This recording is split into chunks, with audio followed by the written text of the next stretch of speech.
على النبي يا أيها الذين آمنوا صلوا عليه وسلموا تسليما درود شريف اللهم صل على سيدنا مولانا محمد وعلى آل سيدنا مولانا محمد একবার ওই দরুদটি একটু পড়ুন যে দরুদটা আমরা নামাজের মধ্যে পড়ি اللهم صل على محمد وعلى آل محمد كما صليت على إبراهيم وعلى آل إبراهيم إنك حميد مجيد اللهم بارك على محمد وعلى آل محمد كما باركت على إبراهيم وعلى آل إبراهيم إنك حميد مجيد রসুলের উপরে দরুদ পড়তে হবে কোরআন এবং হাদিসের বহু দলিল আছে।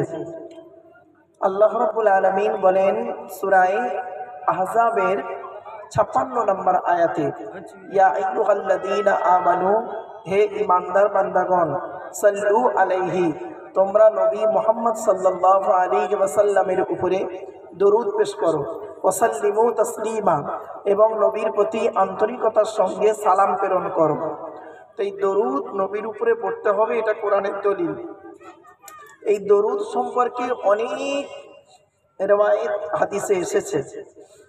তো আমরা যে দরুদটা পড়ি আপনাদের যার যেমন দরুদ মুখস্থ আছে আপনারা সেই দরুদই পড়বেন। তবে একটা কথা আপনাদের বলি, কোনো ব্যক্তি যদি স্টেজে নামাজে যে দরুদটা আমি পড়লাম এই যে দরুদটা পড়লাম এই দরুদটা আমরা নামাজের মধ্যে পড়ি, কোনো ব্যক্তি যদি স্টেজে কোনোদিন কোনো মজলিসে পড়ে তাকে আপনারা দয়া করে খারাপ ধারণা করবেন না, বাজে মন্তব্য করবেন না। কারণ কি জানেন, আফজালুল ইবাদাত সবথেকে উত্তম ইবাদত হলো ইবাদাতুস সালাত নামাজ।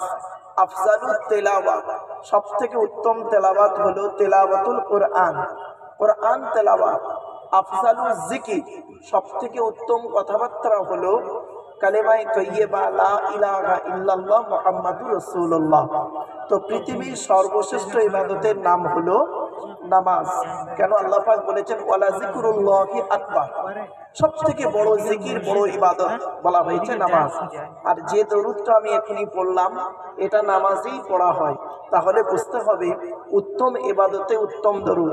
এর পেছনে হাদিস বহু রয়েছে, ওদিকে আমি আর গেলাম না।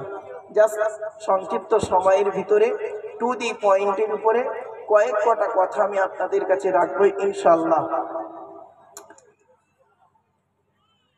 বিশ্বনবী মুহাম্মদ সাল্লাল্লাহু আলাইহি ওয়াসাল্লামের উপরে যে কোরআন নাজিল হলো সেই কোরআন সম্পর্কে আপনাদের কাছে আজকে আমাদের আলোচনা। তার আগে কিছু প্রাথমিক কথা বলে নিই টু দি পয়েন্টের উপরে। আমার কথাগুলি আপনারা বুঝতে পারছেন বাবু? বুঝতে পারছেন আপনারা? হ্যাঁ, আমার কথা যদি বুঝতে না পারেন তাহলে আমার বক্তব্য রাখা বেকার। জাস্ট কথাগুলো আপনারা বুঝে নিন, আমি চিৎকার চেঁচামেচি করবো না বাবা। আপনারা দয়া করে বুঝতে পারলেই এটাই হবে যথেষ্ট। চলো, বিশ্বনবী মুহাম্মদ সাল্লাল্লাহু আলাইহি সাল্লাম ওয়াজ নসিহত করতেন, তার দলিল বুখারীর হাদিস। হাদিসটা মিশকাতুল পাবেন, আল্লাহ রাসূলের হাদিস। রাবীর নাম আব্দুল্লাহ ইবনে মাসউদ রাদিয়াল্লাহু তাআলা আনহু। হযরতে আব্দুল্লাহ ইবনে মাসউদ রাদিয়াল্লাহু তাআলা আনহু তিনি বলছেন যে আল্লাহর রাসূল আমাদেরকে ওয়াজ করে শোনাতেন। কবে ওয়াজ করতেন? বৃহস্পতিবার দিনগত রাতে ঈশার নামাজের পরে সাহাবীদেরকে নিয়ে নবীজি ওয়াজ করে শোনাতেন। নবীজির ওয়াজ কেমন ছিল, আমাদের ওয়াজ কেমন? চলুন নবীজি ছিলেন কেমন জানেন? নবী করিম সাল্লাল্লাহু আলাইহি সাল্লাম ওয়াজ নসিহত করতেন কিভাবে? টু দি পয়েন্টের উপরে মানুষকে বুঝিয়ে বুঝিয়ে বুঝিয়ে বুঝিয়ে নবীজি কথাগুলি বলতেন। যে সাহাবী বুঝতে পারত না সঙ্গে সঙ্গে একটু হাতটা তুলে বলতেন ইয়া রাসূলুল্লাহ আমি এই ব্যাপারটা বুঝতে পারলাম না, দয়া করে আপনি একটু খুলে বলবেন। বিশ্বনবী মুহাম্মদ সাল্লাল্লাহু আলাইহি ওয়াসাল্লাম করতেন কি? মুচকে হেসে সুন্দরভাবে তাকে বুঝিয়ে দিতেন। বোঝানোর পরে বলতেন তুমি এটা বুঝতে পেরেছো? লোকটি যখন বলতো জি হ্যাঁ বুঝতে পেরেছি, তখন নবীজি অন্য আলোচনায় যেতেন। এটা হলো নবীজির ওয়াজ।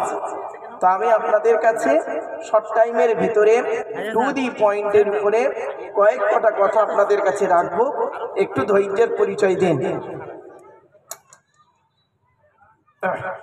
গ্রামের সমস্ত মানুষদের কাছে আমার একান্ত আবেদন নিবেদন, মেরিগঞ্জ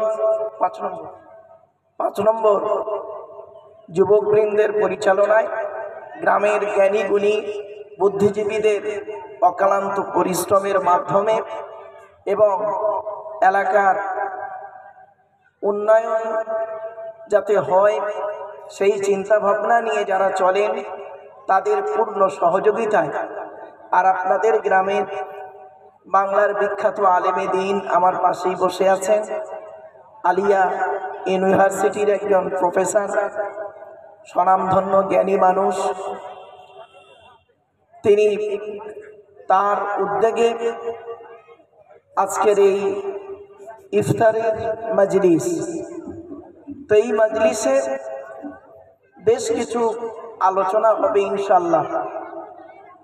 জোহরের নামাজের পর থেকে নিয়ে বাংলার জ্ঞানী গুণী বুদ্ধিজীবীরা, যোগ্য যোগ্য আলিম উলামারা সুন্দর সুন্দর কথা রেখেছেন। আমি তেমন তো কিছুই জানি না, টু দি পয়েন্টের উপরে কয়েক কটা কথা আমি বলছি।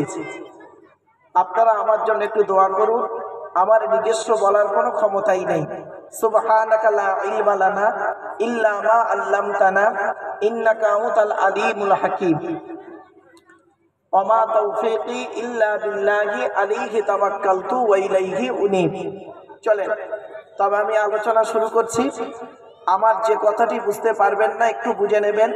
বাবা, আমি একটু স্পিডে কথা বলে থাকি, আর শর্ট টাইমের ভিতরে তো সব কথা গুছিয়ে বলতে গেলে কমসে কম 3 থেকে 3.5 ঘন্টা সময় লাগে। তো যাই হোক, টু দি পয়েন্টের উপরে চলো। আমি কয়েক কটা প্রশ্ন করছি প্রথমে।